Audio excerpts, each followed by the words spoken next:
প্রতিদিন 120টা রহমত নাজিল হয় এই কাবা ঘরকে কেন্দ্র করে।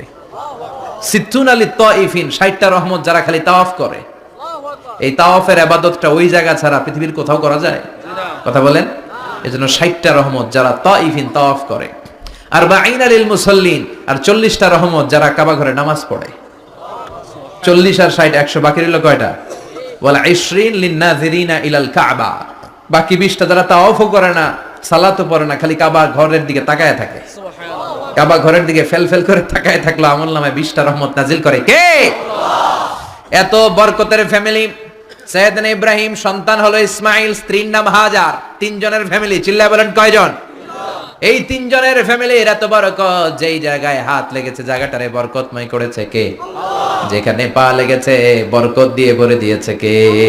সাইয়েদনা ইব্রাহিম রাজমিস্ত্রিগিরি যখন করতেছিলেন, বানাতে বানাতে আর নাগাল পায় না। আল্লাহ বলে এই পাথরটার উপরে দাঁড়াও। উনি দাঁড়ালেন, এবার যতটুকু উপরে ওঠা লাগে পাথরটা অটোমেটিক্যালি উপরে উঠে যায়, যতটুকু নামা লাগে অটোমেটিক্যালি নিচে নেমে যায়। পৃথিবীর কোন পাথরে আপনি ইচ্ছা মতো লাথি মারলো এখানে পায়ের দাগ পড়বে? সাইয়েদনা ইব্রাহিম ওখানে দাঁড়ানোর সাথে সাথে উনার ফুটপ্রিন্ট পাথরের মধ্যে লেগে যায়। কাবা ঘরের পাশে গোটা বিশ্বের মানুষের কাছে চিরম্লান করার জন্য, চিরস্মরণীয় করে রাখার জন্য কাবা ঘরের পাশে আল্লাহ এই পাথরটার স্থান দিয়েছেন। মাকাম ইব্রাহিম, বিশ্বনবী তাওয়াফ করার পরেই ওই জায়গায় 2 রাকাত নামাজ পড়তেন।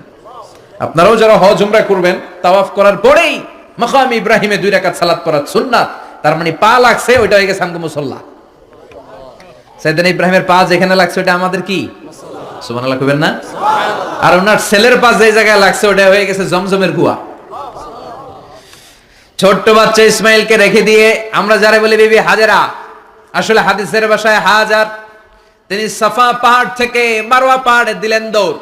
কোথায় পানি? পানি নাই। মরুভূমির বালির মধ্যে সূর্যের তাপ যখন পড়ে যায়, মরিচিকার মতো ঝলসানির একটা দৃশ্য ভেসে ওঠে, মনে হয় সাগরের পানি, আসলে পানি নাকি? তিনি সাফায় যায়, যে দেখে পানি নাই। মারওয়াতে যায়, যে দেখে পানি নাই। পানির সন্ধানে হাজার আলাইহিস সালাম 7 বার 2 পাহাড়ের মাঝখানে দৌড়াদৌড়ি করলেন। ওই পাহাড়ের মাঝখানে এই মহিলার পায়ের ছাপ লেগে গেল। এই দৌড়াদৌড়িটা আরশের উপর থেকে আল্লাহ এত সুন্দর উপভোগ করেছেন।